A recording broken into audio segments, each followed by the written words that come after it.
In The Guardian, the Greens have launched their manifesto. I know you've been waiting for this. Oh, I really couldn't wait. I mean, this explains why, why they just don't make progress in the polls. Is spend, spend, spend, tax, tax, tax in order to meet it, when the whole nation is crying out for a different approach. And, of course, it's all about net zero.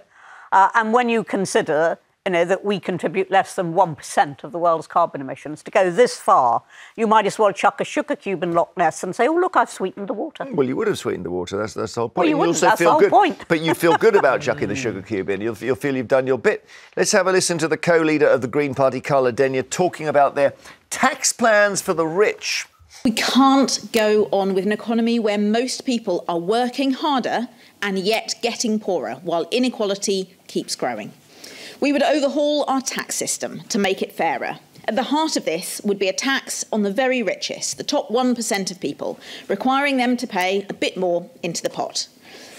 So they are targeting people earning over £50,000 a year.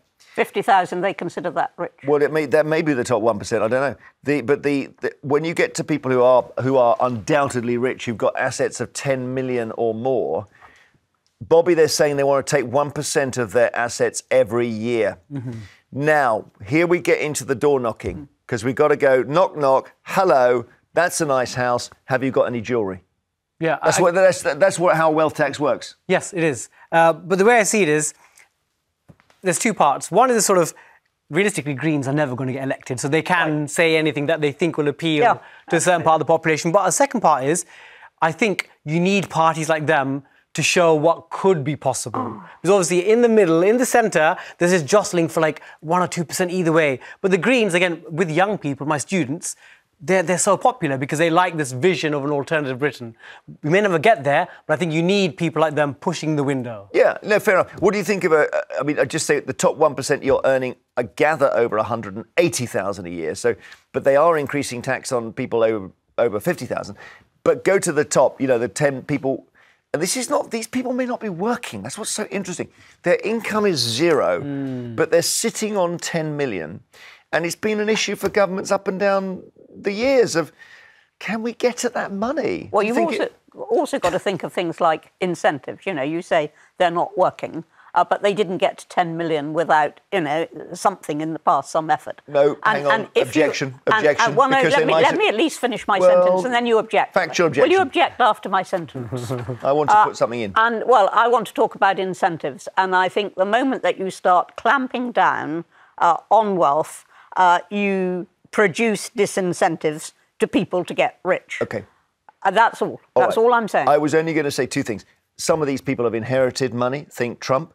And the second thing is, there's a famous BBC presenter, not with the Beeb anymore. I won't say who it is, because I've mentioned it many times. In 1992, he bought a house in Notting Hill for £1 million. He sold it in 2009 for 32 million.